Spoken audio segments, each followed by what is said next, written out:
Assalamualaikum warahmatullahi wabarakatuh.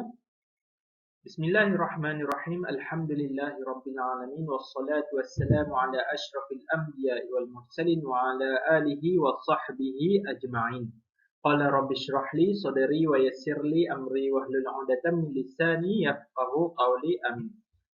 Baik, hari ini saya akan membentangkan tentang perkembangan sistem pendidikan di Malaysia selepas merdeka dan hubungannya dengan falsafah pendidikan kebangsaan. Okey, perkembangan sistem pendidikan di Malaysia ini berbentuk analisis yang kami akan lakukan terhadap sistem pendidikan, perkembangan sistem pendidikan, iaitu beberapa laporan ataupun perkembangannya, beberapa laporan akta ataupun ordinan, dan apa kaitannya dengan falsafah pendidikan kebangsaan. Dan saya Muhammad Syafiq bin Isa, pembentang pertama, dan pembentang kedua ialah Nu'man bin Alias, dan pembentang ketiga ialah Muhammad Nazrin bin Ruslan. Dan ini adalah maklumat saya. Nama pembentang Muhammad Syafiq bin Isa dengan angka giliran 20-20-20-24-223. Dan tugasan iaitu pembentangan yang mana kami telah mendapat arahan bermula 14 Oktober 2020, dan tarikh last akhir untuk menghantar rakaman pembentangan ini adalah pada 3 November 2020. Baik, perkembangan sistem pendidikan di Malaysia bermula daripada sebelum merdeka lagi, iaitu sistem kita menggunakan sistem penjajah sebelum merdeka. Kemudian terdapat juga laporan Barnes dan laporan Fenwo. Tetapi apa yang berlaku selepas merdeka ialah di mana pemimpin-pemimpin ini mereka mempunyai kesedaran sebelum merdeka, iaitu pada 1956 mereka mempunyai kesedaran untuk mengadakan suatu sistem pendidikan untuk mengganti sistem pendidikan penjajah bagi memenuhi kehendak negara. Maka wujudlah sebelum merdeka 1956 Penyata Razak.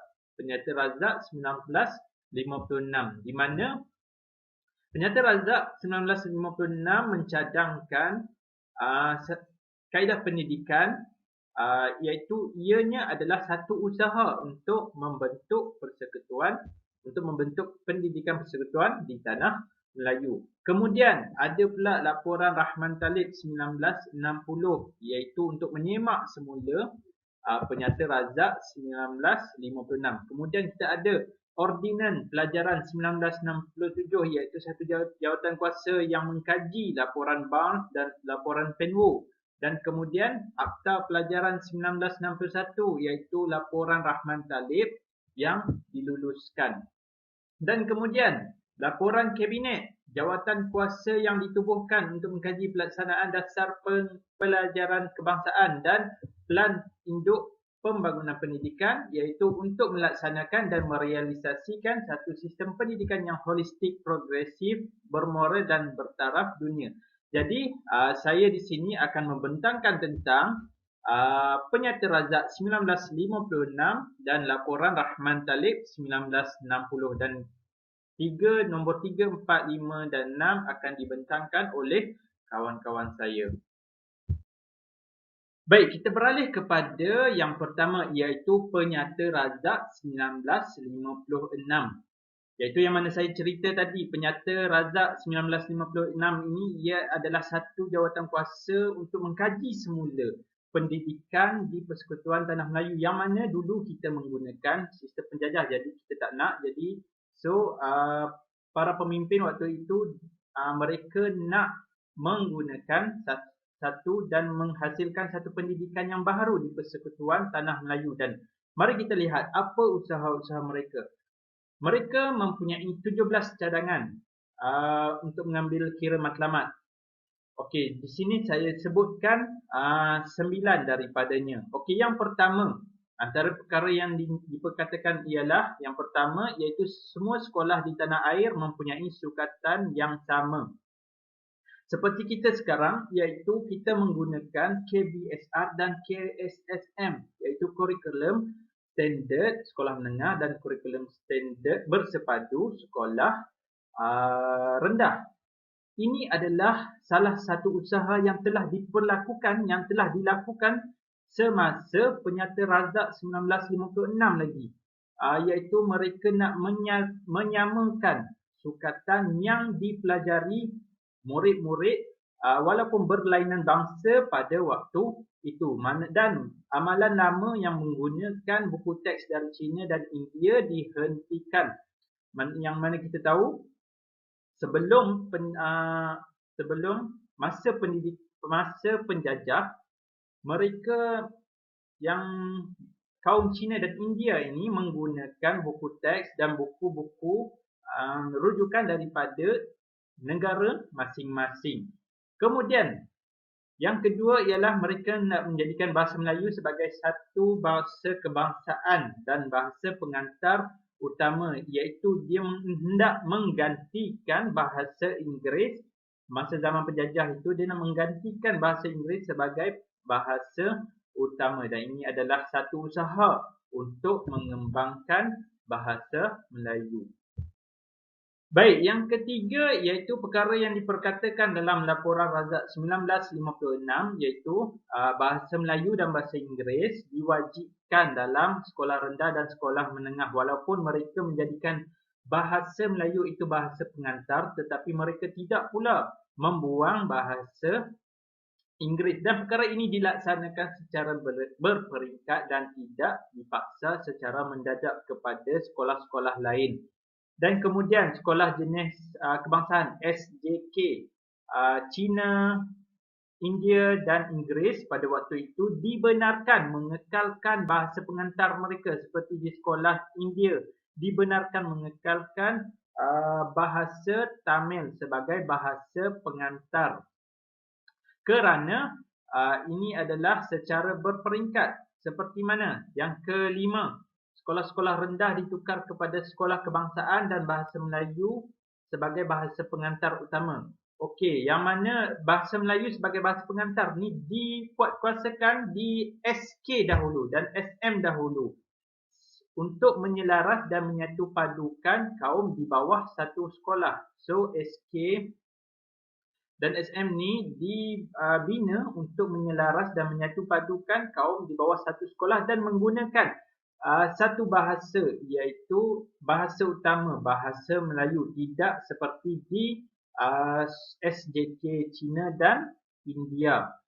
Dan yang keenam iaitu penubuhan satu jenis sekolah sahaja yang terbuka kepada semua kaum, iaitu penubuhan sekolah kebangsaan dan sekolah menengah kebangsaan SK dan SMK, di mana ini terbuka kepada semua kaum, di mana ini untuk menggalakkan perpaduan kaum dan menggunakan dan mengembangkan bahasa Melayu sebagai bahasa utama. Dan yang ketujuh iaitu guru-guru sekolah rendah dan menengah adalah berkelayakan. Berkelayakan di sini bermaksud mereka juga adalah berkelayakan keluar daripada suatu institusi, seperti mempunyai SRP dan mempunyai sijil-sijil lain untuk mengajar pada waktu itu. Kemudian sistem pendidikan sekolah menengah adalah sekolah menengah rendah, sekolah menengah atas dan pra-universiti. Pada waktu ini telah dibahagikan, telah dipisahkan antara sekolah menengah rendah, sekolah menengah atas dan pra-universiti. Ini adalah untuk penyelarasan dan pembahagian tahap pengajian. Baik, Penyata Razak ni apa hubungannya dengan falsafah pendidikan kebangsaan? Baik, secara amnya pembentukan Penyata Razak ni dia pembentukan falsafah pendidikan kebangsaan ni dia melalui proses yang sangat panjang sehingga terbentuknya satu falsafah. Dan jika dilihat kepada komponen-komponen ataupun elemen-elemen perkara yang diperkatakan dalam laporan Razak 1956 ini, secara spesifiknya dia tak ada dalam falsafah pendidikan kebangsaan, tetapi secara amnya dia pembentukannya ialah daripada Penyata Razak. Dan Penyata Razak itu diluluskan menjadi ordinan pelajaran, dan daripada ordinan pelajaran itu menjadi akta pendidikan seterusnya sehinggalah wujudnya falsafah kebangsaan. Jadi secara khususnya apa yang elemen dalam falsafah pendidikan kebangsaan itu tidak ada kurang kaitan antara perkara yang diperkatakan dalam laporan Razak, tetapi ia adalah asas pembentukannya. Yang kedua iaitu laporan Rahman Talib 1960. Baik, kenapa wujudnya laporan Rahman Talib 1960 ni? Ia diwujudkan untuk menyemak semula pelaksanaan dasar pelajaran kebangsaan dalam penyata Razak 1956. Mereka menyemak semula dasar-dasar yang dinyatakan dalam penyata Razak dan kemudian mereka membuat penambahbaikan dan cadangan lain yang mana di situ terbentuklah laporan Rahman Talib 1960.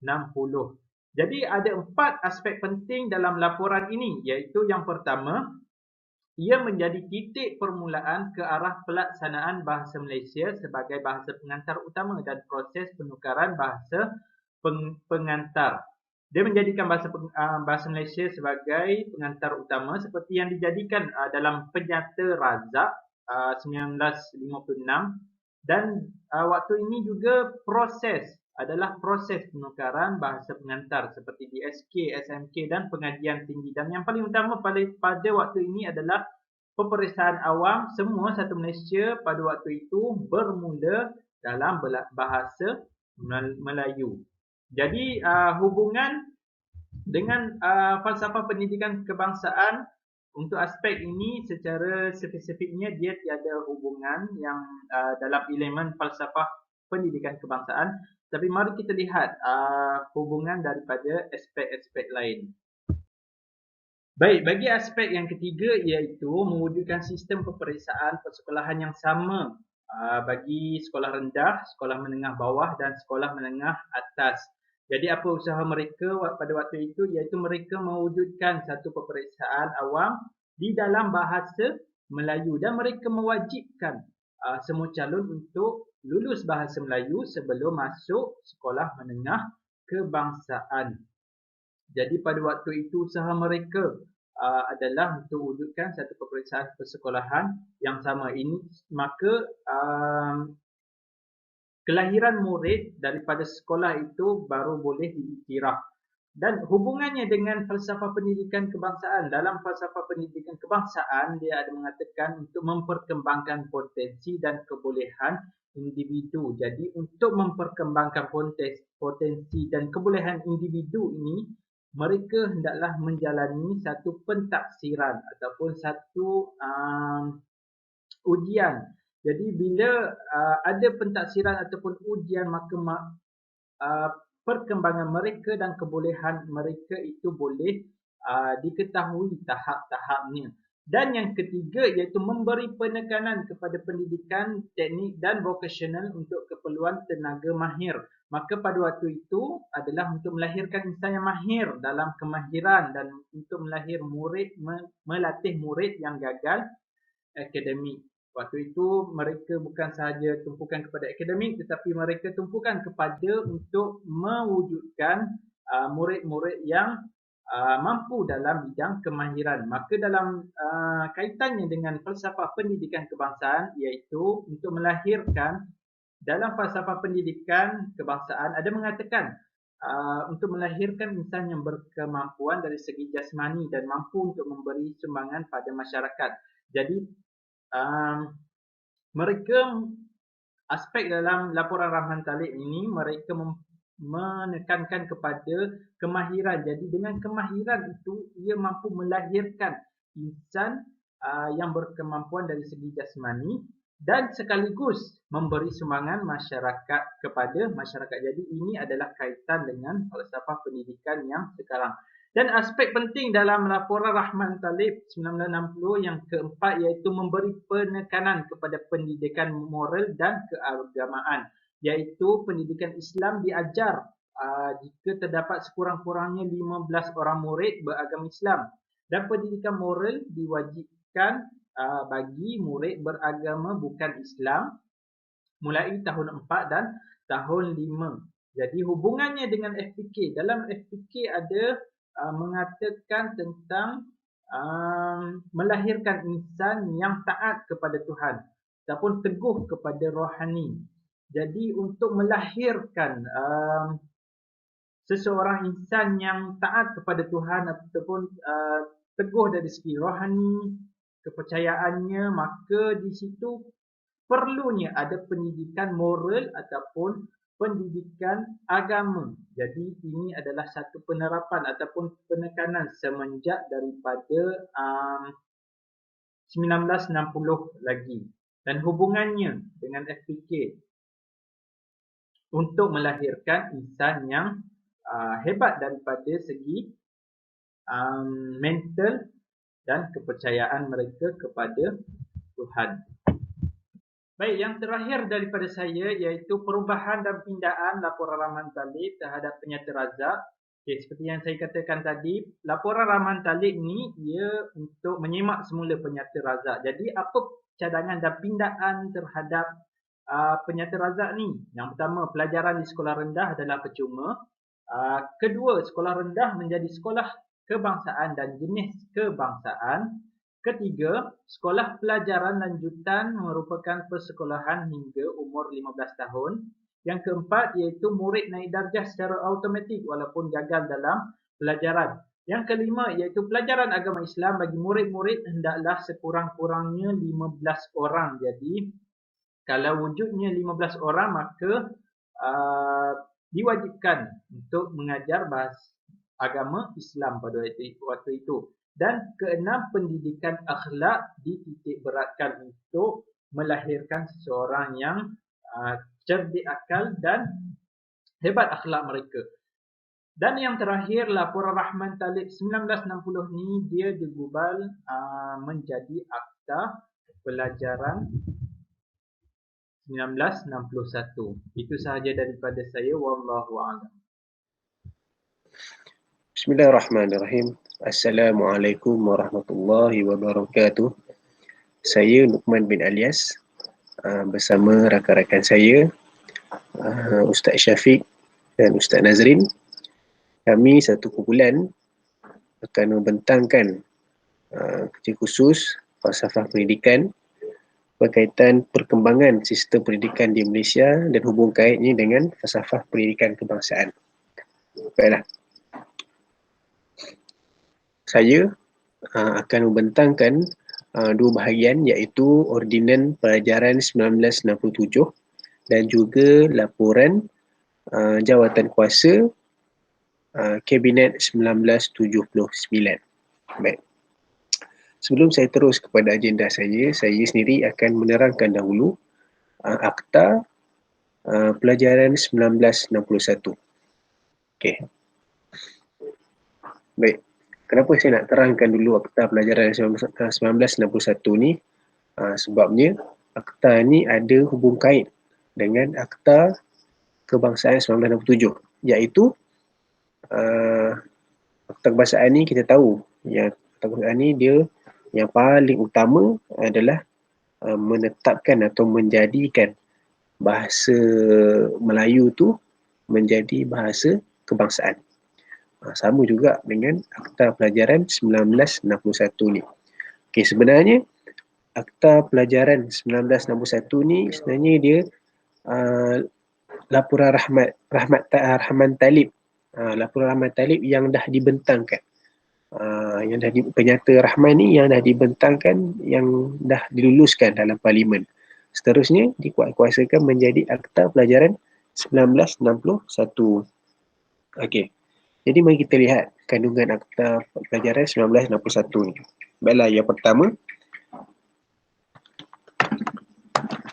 dasar pendidikan persekutuan bertujuan untuk membina satu sistem pendidikan kebangsaan yang memupuk perkembangan budaya, ekonomi dan politik.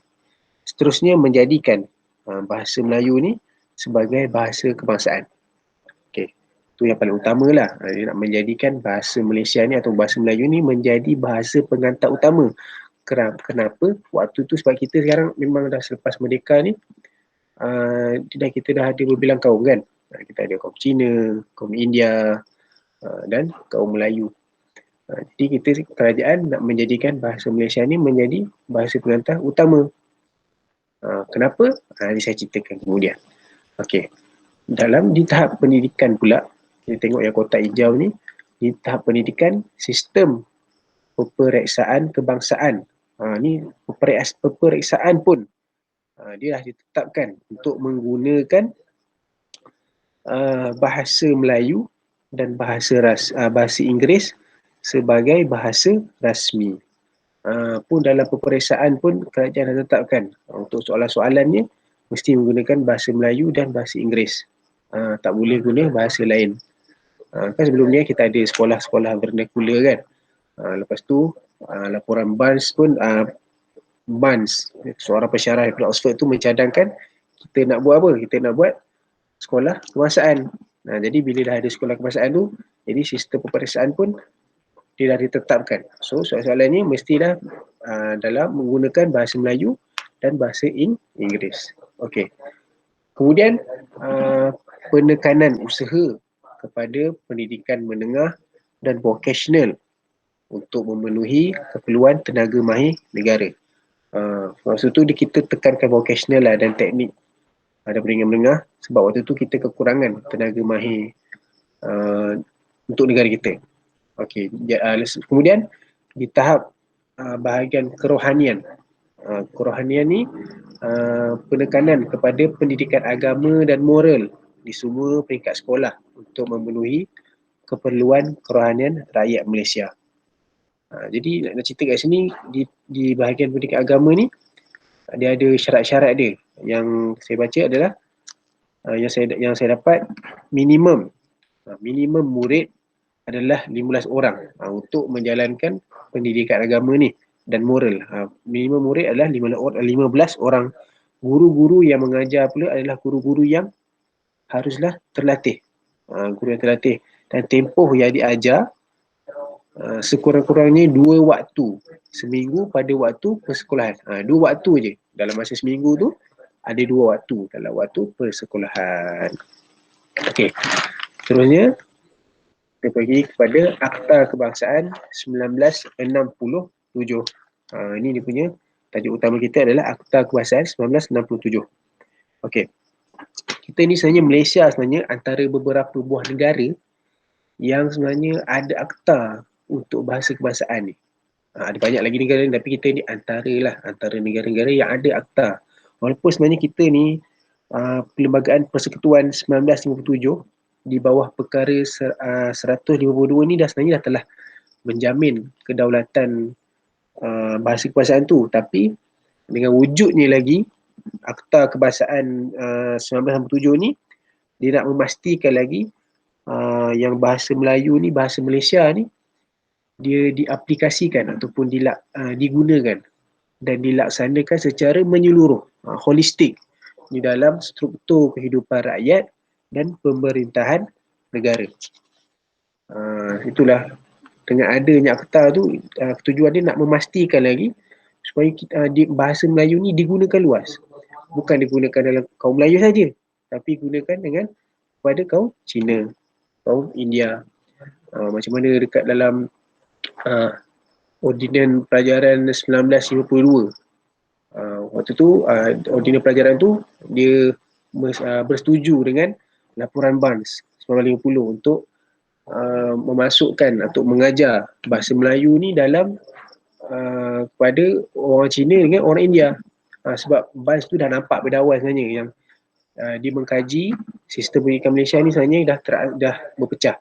Sekolah vernacular, ada sekolah Melayu, sekolah Cina, sekolah India. Jadi dia nak gabungkan semua dan menggunakan satu bahasa.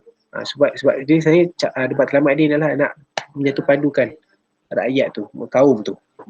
Sebab tu kita nak mentingkan bahasa ni. Kalau satu bahasa kita dah boleh memupuk perpaduan. Okay. Seterusnya kita tengok sejarah dia pada tahun 1967. Dewan Rakyat dah telah meluluskan rang Undang-Undang Bahasa Kebangsaan dengan 95 undi menyokong dan 11 undi menentang. Jadi majoritinya menyokong. Jadi bila dah undang-undang ni digubal, melaksanakan ketetapan dalam bab 152 Perlembagaan Persekutuan, iaitu menjadikan bahasa Melayu ni sebagai bahasa kebangsaan ataupun bahasa rasmi yang tunggal, satu-satunya bahasa rasmi. Tak ada bahasa lain lah. Bahasa Melayu ni adalah bahasa rasmi dia.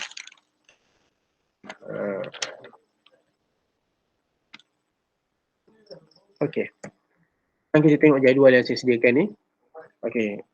Akta Kebahasaan 1907. Okey, perkara yang terkandung di dalam Akta Kebahasaan 1907, okey, yang pertama yang saya beritahu tadi, penetapan bahasa Melayu sebagai bahasa rasmi tunggal. Jadi bagi analisa, kenapa penetapan tu, kenapa penting sangat kita tetapkan bahasa Melayu ni sebagai bahasa rasmi tunggal? Sebabnya kita ni adalah Malaysia ni negara majmuk yang berbilang kaum. Jadi usaha kerajaan ni dia nak menyatu padukan sesama kaum ni dengan menetapkan satu bahasa saja yang boleh digunakan semua golongan, semua kaum, semua bangsa, satu bahasa saja untuk mencapai perpaduan. Okay. Seterusnya, kerajaan persekutuan atau kerajaan negeri menggunakan penterjemahan dokumen rasmi atau komunikasi dalam bahasa lain jika terdapat kepentingan awam. Kemudian yang di-Pertuan Agong boleh membenarkan agar meneruskan penggunaan bahasa Inggeris sebagai tujuan rasmi apabila dianggap perlu. Jadi dalam ni tak semestinya dalam bahagian lain kalau perlu untuk translate guna bahasa lain, gunalah. Tapi kalau kita boleh analisis daripada dua kandungan ni selepas penetapan ni, dia nak kata menyelaraskan, analisa ni adalah menyelaraskan penggunaan bahasa dalam setiap urusan rasmi. Setiap urusan rasmi kena guna bahasa Melayu, kena guna bahasa Malaysia.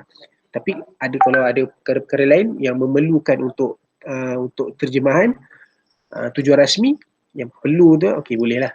Yang di-Pertuan Agong membenarkan agar meneruskan penggunaan bahasa Inggeris sebagai tujuan rasmi apabila dianggap perlu. Okey. Hubungan dengan falsafah pendidikan kebahasaan. Okey.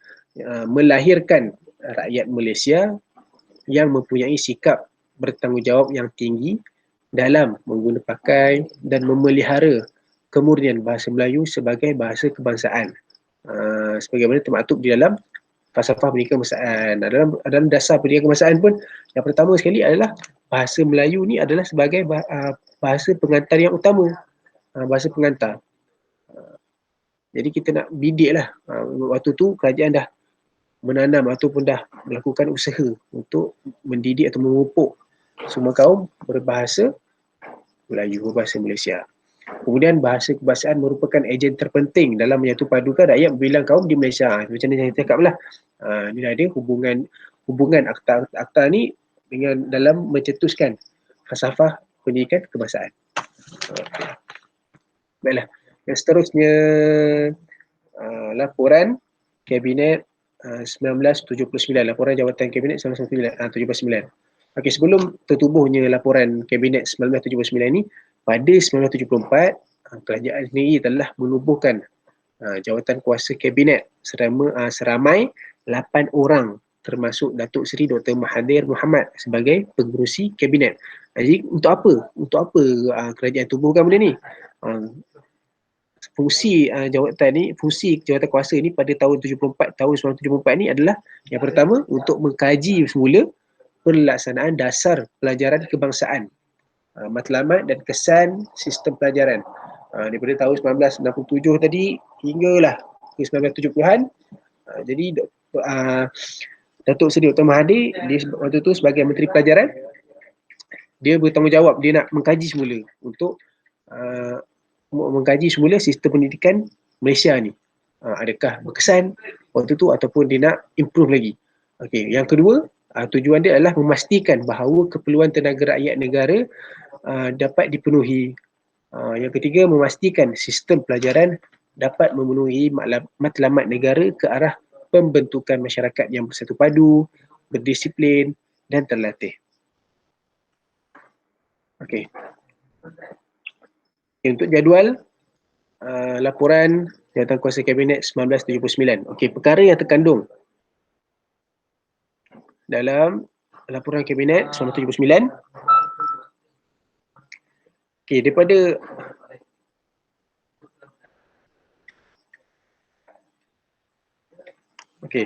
kan saya cerita tadi,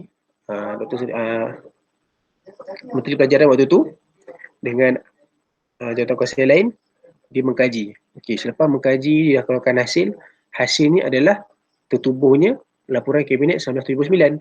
Dalam kandungan dia ada 6 perkara yang penting. Okey. Yang pertama, penekanan kepada pendidikan asas 3M. Apa tu 3M? Yang pertama, membaca, menulis dan mengira. Okey. Kenapa kita nak tekankan kepada membaca, menulis, mengira ni?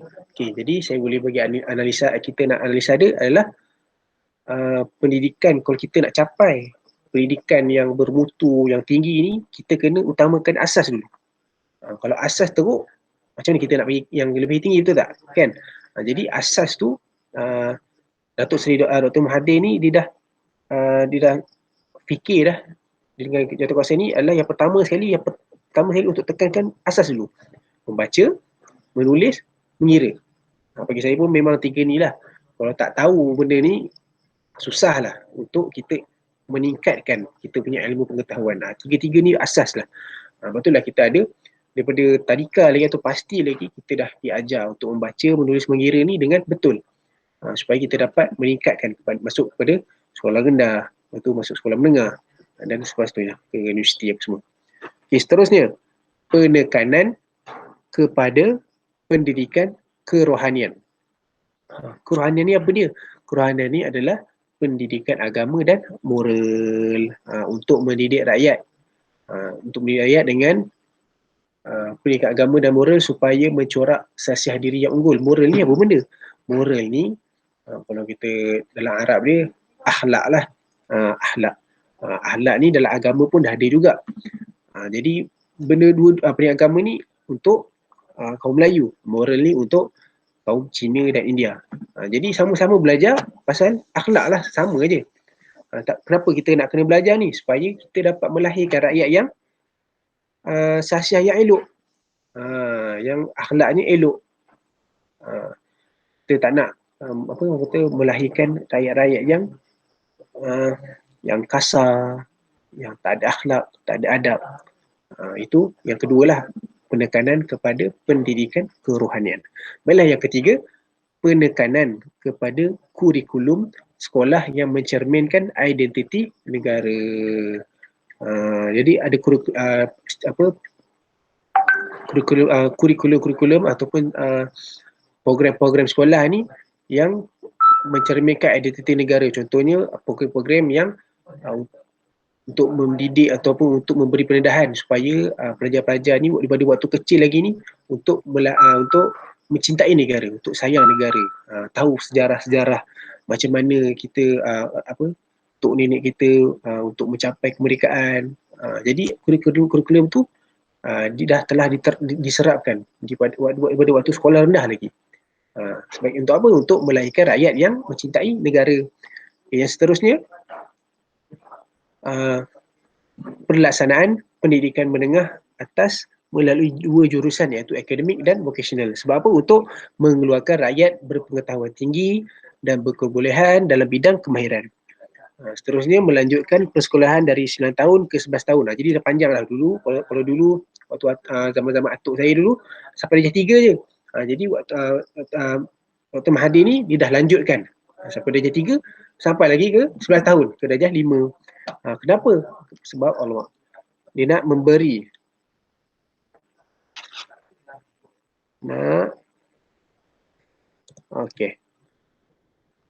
nak memberi peluang untuk menuntut ilmu dengan tempoh masa yang lebih panjang. Kalau tak dulu sampai darjah 3 ni sampai darjah 5. Yang terakhir, melicinkan tata cara pengurusan pendidikan kebangsaan supaya dapat meningkatkan keberkesanan pendidikan kebangsaan. Bagaimana pula hubungan dengan falsafah pendidikan?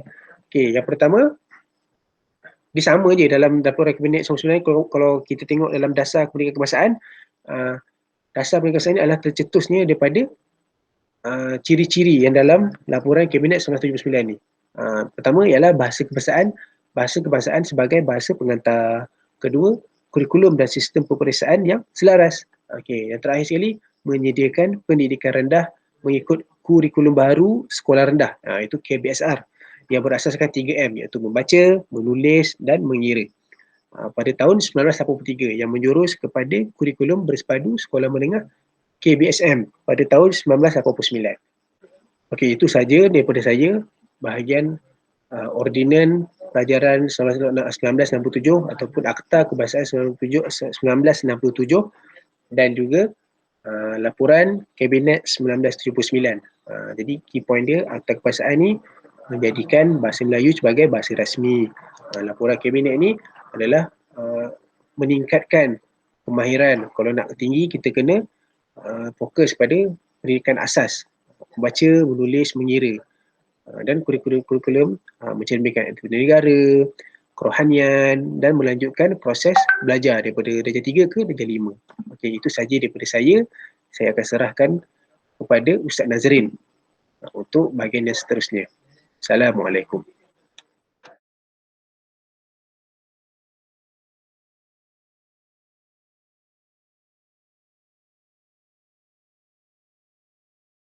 Baik, terima kasih kepada rakan-rakan saya yang sebelum ni yang membuat pembincangan, Ustaz Syafiq dan Ustaz Luqman.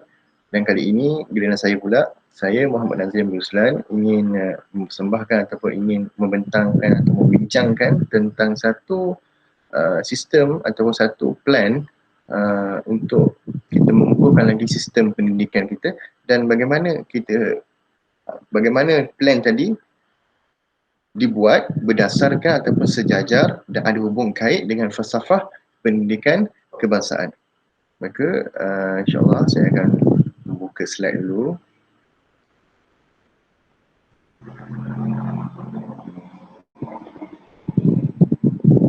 Okey, baik-baik.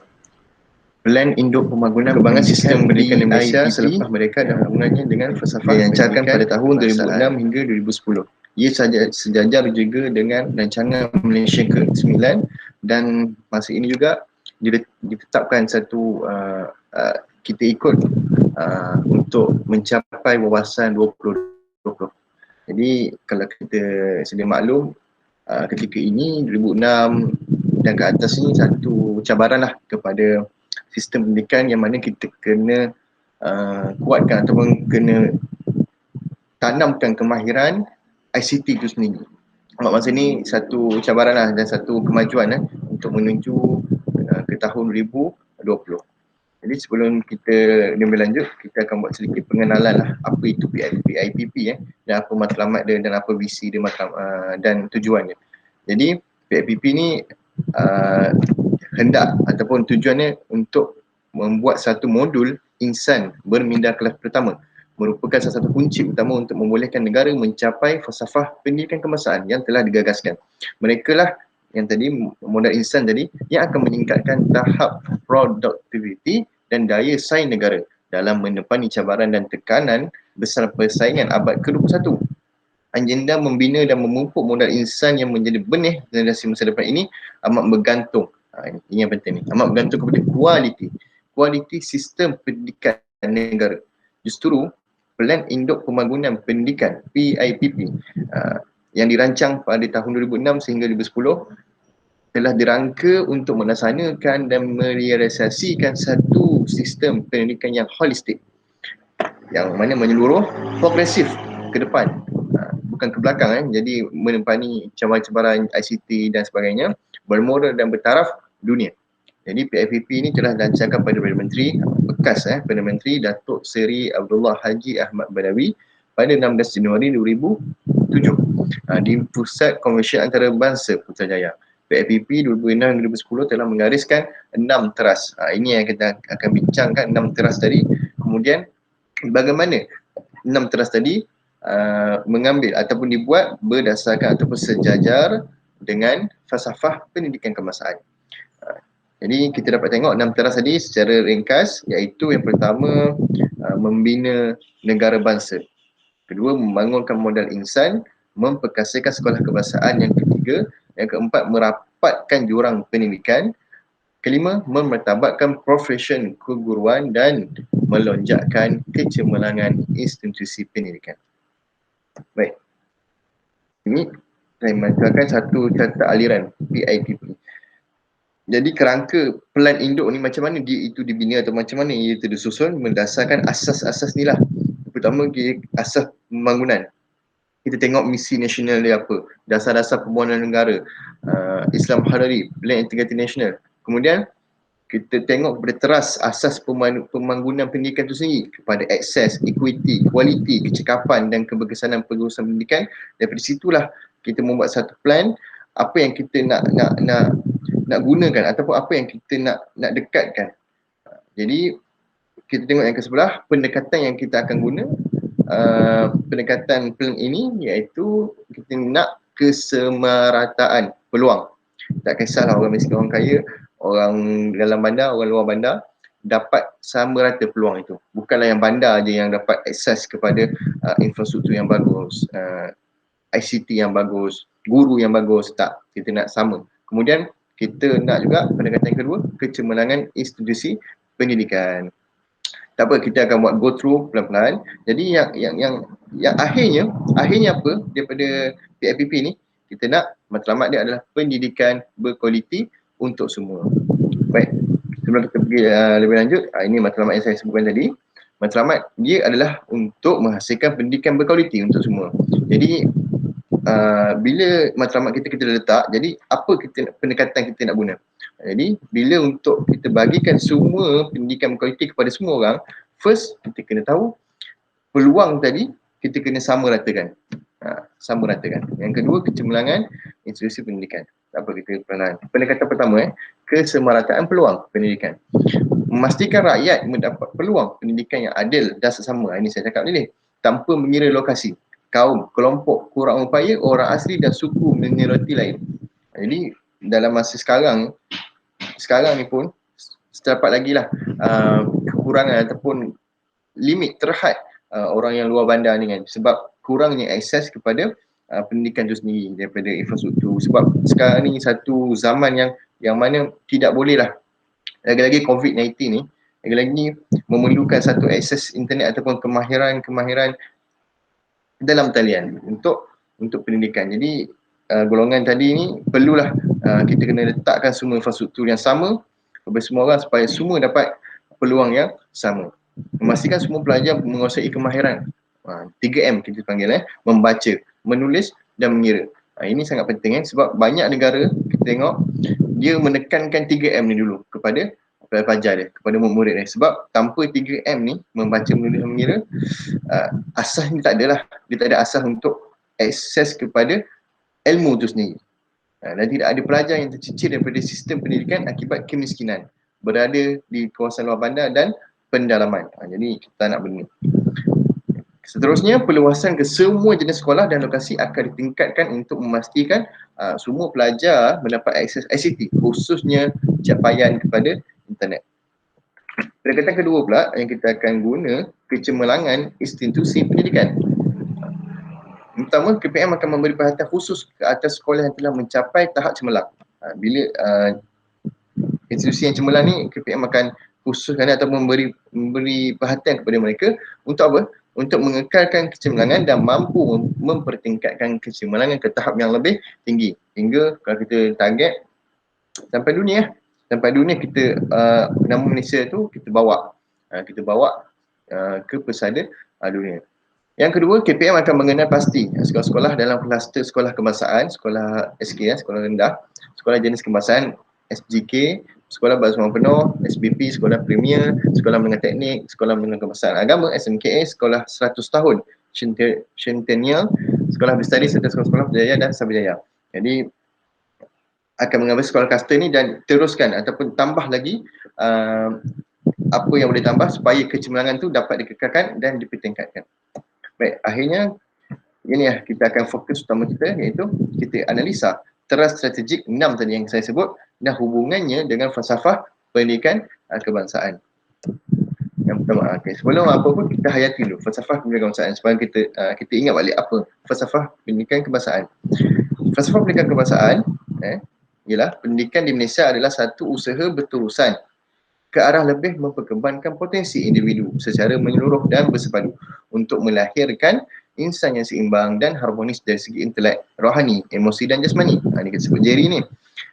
Berdasarkan kepercayaan dan kepatuhan kepada Tuhan. Usaha ini bertujuan untuk melahirkan warga negara Malaysia yang berilmu pengetahuan, berketerampilan, berakhlak mulia, bertanggungjawab dan berupayaan mencapai kesejahteraan diri serta memberikan sumbangan terhadap keharmonian keluarga, masyarakat dan negara.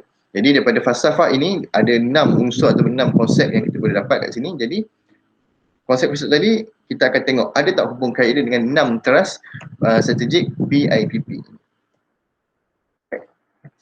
Inilah 6 teras strategik yang telah dikenalpasti untuk memperkukuhkan sistem pendidikan negara. Yang pertama, membina negara bangsa. Kedua, membangunkan modal insan. Tak apa, kita boleh tengok yang seterusnya. Baik, yang pertama, analisa teras pertama, membina negara bangsa. Membina negara bangsa, apa yang kita nak membina negara bangsa? Pertama, membangunkan warga negara. Dari awal persekolahan dia tu dah ada sifat-sifat ciri-ciri global. Global. Apa global? Global ni satu gabungan perkataan, global dan local. Jadi global ni, ciri-ciri global maksudnya dia meliputi ataupun menyeluruhkan, dia tahu semua. Jadi lokal ni tempatan, budaya, bangsa. Jadi kita nak dari warga negara ni bersifat meliputi ilmunya, global, dan dia tahu lokal juga, budaya, seni, warisan yang kita tinggalkan, dia tahu. Kedua, patriotik, sebab untuk membina negara bangsa ni dia perlu ada sifat cinta akan negara tu, cinta akan negara serta menjanjung dan menjunjung warisan budaya dan kesenian bangsa. Jadi apa usaha KPM untuk menuju ke teras yang ini? Yang pertama, mestilah nak tak nak kita kena memperkasakan bahasa kebangsaan sebagai asas perpaduan dan bahasa ilmu. Macam sebelum-sebelum ni, ordinary pelajaran, akta pelajaran, jadi banyak menekankan tentang bahasa kebangsaan. Sebab kalau kita semua orang rakyat Malaysia ni, kalau kita sedia maklum kan, bercampuran Melayu, India, Cina, Bajau, Sin dan banyak lagi kaum-kaum yang ada, bila mereka ni menuturkan satu bahasa yang sama, dia tu menjadi asas perpaduan, asas kita bersatu atas benda yang sama. Itu kita nak tadi. Kemudian memantapkan perpaduan dan integrasi nasional. Ini kita kena banyakkan program-program perpaduan, program-program yang ada integrasi nasional antara kaum. Barulah semua kaum tadi dapat bersatu dan membina seorang warga negara yang memiliki ciri-ciri yang tadi kita sebut, blokir, patriotik, cintakan negara. Jadi yang terakhir, memupuk kecintaan terhadap seni, warisan dan budaya bangsa. Jadi masing-masing bangsa tu ada budaya dia sendiri, jadi masing-masing cintakan budaya masing-masing, dan bangsa yang sama kita menghormati seni ataupun budaya kaum yang lain. Jadi kita dapat dilihat di sini apakah hasrat falsafah pendidikan kebangsaan, apakah konsep yang ada hubungan dengan teras pertama ni. Jadi kita dapat tengok sumbangan rakyat. Konsep dia sumbangan rakyat. Dia dapat sumbangan rakyat ini iaitu dapat memupuk keharmonian antara kaum. Yang tadi saya sebut kan, antara kaum serta bersemangat patriotik dan cinta akan negara. Selain itu dapat menjamin kestabilan negara dan perpaduan melalui semangat kerjasama, berbakti, toleransi, kekitaan dan hormat menghormati. Jadi ini konsep yang ataupun hubungan dia dengan falsafah pendidikan kebangsaan. Baik, jadi teras pertama ni ada hubungannya. Okay. Teras kedua, membangunkan moral insan. Ini kalau kita tengok sekali lalu je memang dah kena lah dengan falsafah pendidikan kebangsaan. Sebab modal insan yang kita nak tadi mestilah first mempunyai jati diri yang kukuh, berketerampilan, berkepribadian mulia, berpengetahuan, berkemahiran tinggi bagi mengisi keperluan negara maju. Sebab kita punya negara ni sedang membangun. Jadi jika insan tadi kita tidak isi dengan kemahiran-kemahiran tadi pada awal sekolahan, jadi kita tak ada produk. Jadi first, teras kedua ni memang ini membangunkan modal insan yang menyeluruh, bersepadu. Macam falsafah pendidikan kebangsaan tadi memang ini kita tengok memang ada hubungannya. Jadi pembangunan modal insan yang kedua termasuklah melengkapkan pelajar dengan ini disebut ni, kemahiran komunikasi berkesan, kebolehan menggunakan ICT dengan baik, berfikir secara kritis dan kreatif, mengamalkan pembelajaran sepanjang hayat. Nilai yang tinggi supaya berupaya menjadi pemimpin berkesan dalam keluarga dan masyarakat. Jadi hasrat falsafah pendidikan kebangsaan, konsep yang digunakan adalah rakyat berpengetahuan dan rakyat yang berakhlak mulia. Modal insan yang ingin dilahirkan akhirnya berupaya untuk berfikir kreatif dan kritis, berkemahiran menyelesaikan masalah dan berkeupayaan mencipta peluang-peluang baru, mempunyai ketahanan serta kebolehan untuk berhadapan dengan persekitaran dunia global yang sering berubah-ubah. Jadi modal insan tadi kita letakkan apa-apa kemahiran boleh adapt, boleh asimilasi dalam suasana yang berubah-ubah. Yang paling penting memiliki nilai yang tinggi dari sudut kerohanian, kemanusiaan dan kewarganegaraan. Ya, terus lagi. Kelas ketiga, memperkasakan sekolah kebangsaan. Jadi untuk kita sampai matlamat tadi, PIPP tadi, kelas ketiga ni penting juga sebab kita kena perkasakan institusi pendidikan itu sendiri supaya apa-apa yang kita nak tadi dapat dicapai. Jadi dalam PIPP ni yang pertama, tumpuan memperkasa sekolah kebangsaan SK ni diberi kepada sekolah rendah. Ini kerana SK tadi, sekolah rendah tadi berperanan penting sebagai tapak. Jadi kita kena letak melentur buluh biar dari rebungnya. Kita start daripada sekolah rendah tu sendiri untuk menyemai perpaduan di antara kaum dari peringkat awal persekolahan. Gambar ranjah di sebelah menunjukkan ciri-ciri sekolah perkasa. Jadi sekolah inilah ciri-ciri yang kita nak dalam satu sekolah. Yang pertama yang kita tengoklah, yang pertama mesti infrastruktur lengkap dan berkualiti, pemimpin guru cekap, terlatih, berkualiti, menawarkan bahasa Cina dan Tamil. Jadi sekolah ini bila kita tawarkan semua bahasa yang ada, jadi dalam masa yang sama orang Melayu bahasa Cina, belajar bahasa Cina, orang Cina belajar bahasa Melayu, orang Tamil belajar bahasa Melayu. Jadi perpaduan situ boleh wujud. Pencapaian akademik cemerlang, sistem sokongan yang kuat yang mencukupi, iklim dan budaya sekolah sihat, semua pelajar menguasai 3M, BA Prestasi Nasional, banyak lagi Jadi strategi untuk berkasakan SK tadi, bagaimana kita nak mencapai ciri-ciri yang kita nak tadi. First, mestilah pemantapan kepimpinan pengetua dan kualiti guru. Itu yang penting. Jadi orang yang nak mengajar tu perlu kita mantapkan lagi. Yang kedua, pengukuhan budaya sekolah. Jadi budaya sekolah ni sangat penting lah. Macam mana kita banyak budaya yang bercampur dalam sekolah tu, macam mana kita nak kukuhkan, tidak bergaduh. Budaya kau lain, budaya kau lain. Lepas tu bila berlaku perbezaan boleh bergaduh. Tapi sebenarnya bila berlaku perbezaan, kita kena cari titik persamaan. Di situ barulah perpaduan akan wujud. Yang ketiga, peningkatan prestasi akademik.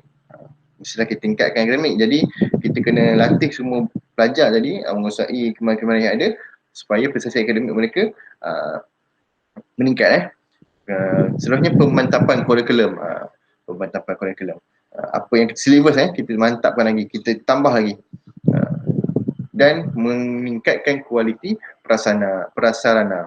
Ini sangat penting lah. Apa-apa pun tempat tadi mestilah menjadi benda pertama lah untuk kita perkasakan sekolah tu. Mestilah infrastruktur tu sendiri kukuh, kualiti ni tinggi.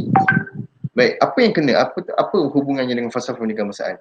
Itu kita dapat tengoklah untuk perkasakan sekolah kebangsaan, bukan sekolah tu sendiri, mestilah orang dalam sekolah tu yang kena perkasakan. Jadi konsep yang kita nak ni adalah rakyat berketerampilan ataupun orang tadi iaitu guru tadi berketerampilan. Apa tu? Melahirkan insan yang memiliki pengetahuan dan berkelayakan dengan tugas serta kemahiran dalam menjalankan tugas. Ini. Kita ada orang tapi pangkat tinggi tapi tak layak. Lepas tu bila buat tugasan tadi tak sempurna, tak cekap. Jadi konsep yang kita nak ni mestilah orang tadi dalam sekolah tadi mempunyai rakyat yang berketerampilan. Ini sangat penting. Lagi ada juga hubungannya dengan falsafah pendidikan kebangsaan. Terus lagi. Nilai teras yang keempat. Ini sebenarnya penting, sangat penting bagi saya sebab bila ada satu teras ni merampakkan jurang pendidikan ni, ini sangat penting lah sebab tadi yang peluang kita nak kesemarataan peluang pendidikan jadi. Jadi kita tengok pertama apa yang kita nak merapatkan jurang pendidikan ni antara lokasi. Lokasi dalam bandar, luar bandar. Tahap sosioekonomi, miskin, kaya, sederhana dan tahap keupayaan pelajar yang kurang pandai, yang pandai, yang kurang upaya. Jadi yang tadi semua tadi tidak kita bezakan, padahal kita rapatkan lagi mereka-mereka ni untuk memastikan semua sekolah dan pelajar mempunyai peluang dan keupayaan yang sama untuk cemerlang. Jadi gambar sebelah tadi, gambar ni menunjukkan kena pasti jurang pendidikan tu. Yang pertama kita tengok jurang digital. Maksudnya luar bandar macam mana digital dia, ICT dia. Sama tak? So kita rapat. Kalau tak sama kita rapatkan. Jurang sosioekonomi, itu miskin kaya sederhana tu lah kita rapatkan. Orang kaya dapat sistem pendidikan yang tinggi, orang miskin pun sama, kena dapat sistem pendidikan yang tinggi juga, sama. Jurang antara pelajar normal dan berkeperluan khas, ini pun penting lah. Bila pelajar normal, pelajar keperluan khas, kita rapatkan jurang pendidikan. Bagi mereka ni pendidikan yang sama. Jurang bandar, luar bandar dan jurang antara tahap pencapaian pelajar. Jadi, strategi KPM untuk rapatkan jurang pendidikan ni pertama ini penting. So, apa-apa pun mesti infrastruktur tu yang penting. Membangun infrastruktur di luar bandar. Yang kedua, meningkatkan kadar penyertaan dan mengurangkan risiko keciciran. Jadi ada juga dulu sekolah yang bila ada pelajar ni nak masuk sekolah, ada reject, ada dia tolak sebab satu keperluan khas ataupun macam mana dia punya sistem, dia punya latar belakang, jadi sekolah tolak. Jadi kita nak kata kita buat macam zero policy. Yang datang tadi pelajar tadi kita terima banyak dan terima semua, dan supaya tidak ada risiko keciciran. Tak ada yang pelajar yang tak dapat belajar. Itu sangat penting. Yang ketiga, meningkatkan bilangan guru terlatih dan mengikut option di kawasan pedalaman. Jadi orang-orang guru-guru yang di pedalaman tadi perlulah ada option dia sendiri, ada kemahiran dia sendiri untuk mengajar di pedalaman. Bukan main hantar je guru-guru yang tak terlatih tadi. Yang terakhir, menambah baik sistem keagihan bantuan kepada pelajar miskin, berkeperluan khas dan kumpulan minoriti. Jadi bantuan ni sangat pentinglah kepada mereka-mereka tadi supaya itulah yang kita nak pada kata pertama tadi, kesemerataan peluang. Jadi apa hubungan dia dengan falsafah pendidikan kebangsaan? Jadi apa yang kita nak bila kita rapatkan jurang pendidikan? Apa yang sebenarnya kita nak? Kita nak apa? Rakyat berpengetahuan. Itu konsep falsafah tadi. Jadi pelajar dapat menikmati, dan bila dah jurang pendidikan sama, dua-dua sama, semua lokasi pedalaman luar bandar sama, maka pelajar dapat menikmati dan mencintai ilmu serta dapat menguasai kemahiran 3M. Itu asas tadi, melahirkan insan yang berfikiran luas dan terbuka. Dan paling penting ialah dapat memanfaatkan ilmu untuk kebajikan diri dan orang lain. Baik. Setelah kelima, memertabatkan profession keguruan. Nak tak nak, orang yang mengajar tu kita kena profession keguruan tu kita kena mertabatkan supaya orang tak nampak keguruan ni satu option last. Tak dapat kerja yang lain, akhirnya jadi cikgu lah. Kita nak keguruan ni satu profession sangat profesional, sangat tinggi, sangat dipandang, ataupun sangat kita jaga dia punya kualiti. Jadi pertama apa kita nak, memertabatkan profession keguruan ni dengan meningkatkan kualiti guru, kerjaya guru dan kebajikan guru. Jadi guru kita kena tingkatkan, kerjaya guru dan kebajikan guru itu sendiri kita kena jaga. Selain itu, untuk menjadikan profession keguruan dihormati dan dipandang tinggi sesuai dengan amanah dipikul dalam pembinaan generasi masa hadapan. Jadi kita tingkatkan status keguruan tu menjadi satu kerjaya yang dihormatilah dan dipandang tinggi dalam masyarakat. Jadi apa strategi untuk kita menambahkan profession keguruan ni? Mestilah mestilah menambah baik sistem pemilihan calon guru. Bukan kita main terima je guru-guru yang ataupun calon guru yang tak sesuai, tak berkelayakan. Kedua, kita bila dah ada guru tadi, kita mantapkan lagi latihan perguruan supaya mereka dapat ilmu-ilmu mengajar, ilmu kaunseling apa semualah untuk kita bagi kepada pelajar. Ketiga, mentambahkan kerjaya guru, menambah baik persekitaran kerja dan kebijakan guru, dan memantapkan perancangan dan pengurusan sumber manusia. Jadi teras kelima ni sudah kita sebutkan, dan dia ini adalah kita nak konsep dia adalah rakyat berketerampilan. Maksudnya rakyat di sini guru yang berketerampilan, iaitu ada pengetahuan, ada kelayakan. Lepas tu bila tugasan tu dilakukan dengan sikap dan sempurna. Baik, terus yang keenam, yang terakhir adalah melonjakkan kecemerlangan institusi pendidikan. Ini sangat penting. Apa yang kita nak? Pertama, membangunkan institusi model, institusi contoh yang dapat diikuti, dapat dicontohi oleh institusi dalam kelompok yang sama. Institusi ini diharapkan menjadi showcase pada peringkat antarabangsa yang seterusnya membantu usaha untuk menjadikan Malaysia ini sebagai pusat kecemerlangan pendidikan. Jadi fokus yang diberikan, bagaimana kita nak lonjakkan lagi kecemerlangan institusi pendidikan yang ada di Malaysia ini, memastikan pertama kepimpinan teguh dan berkesan. Jadi orang atas tadi memiliki sifat kepimpinan yang bagus. Yang kedua, pemilihan guru dan jurulatih berkemahiran tinggi.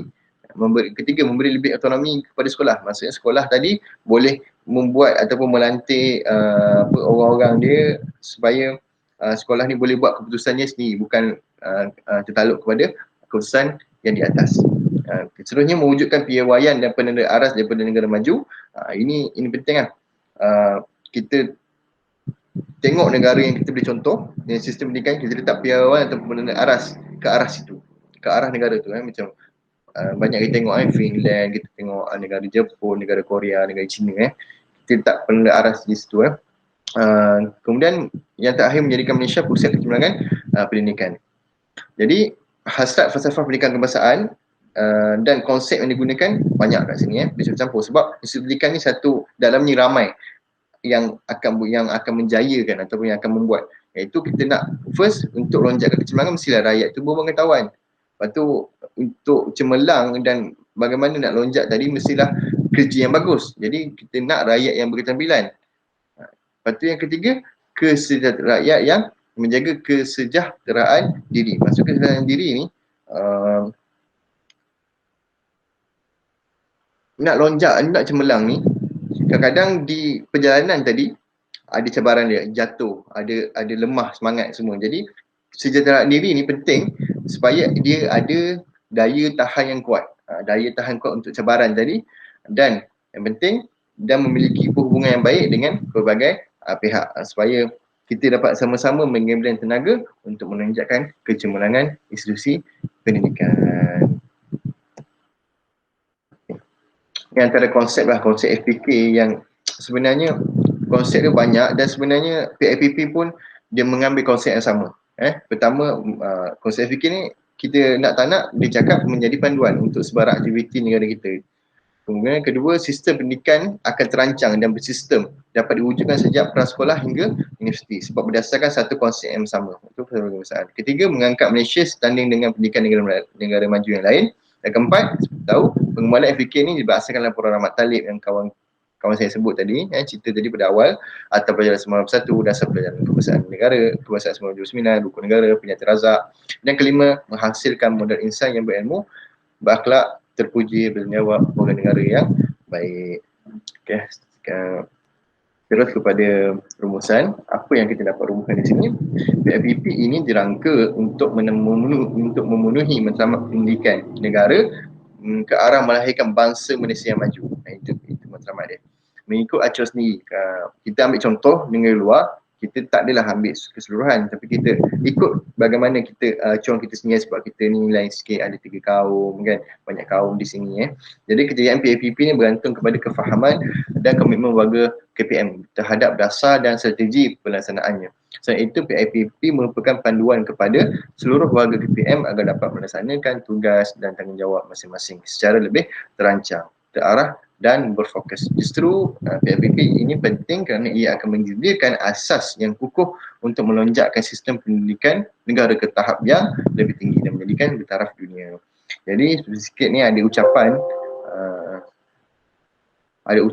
mantan Perdana Menteri YB, iaitu Yang Amat Datuk Seri Abdullah bin Haji Ahmad Badawi ketika mana melancarkan PIPP ni. Apa yang dia cakap, apa yang dia hasratkan ialah semoga akan terbina tamadun agung yang dihormati di pesada dunia. Jadi hasrat ni sangat penting ataupun besar harapannya. Jadi insya-Allah semoga PIPP ini dapat melahirkan ataupun dapat direalisasikan sebagai satu yang wujud yang dapat kita banggakan, insya-Allah. Baiklah, sekian sini pematangan saya. pada hari ini. Semoga apa yang disampaikan dapat manfaat kepada semua, insya-Allah. Baik, Assalamualaikum warahmatullahi wabarakatuh.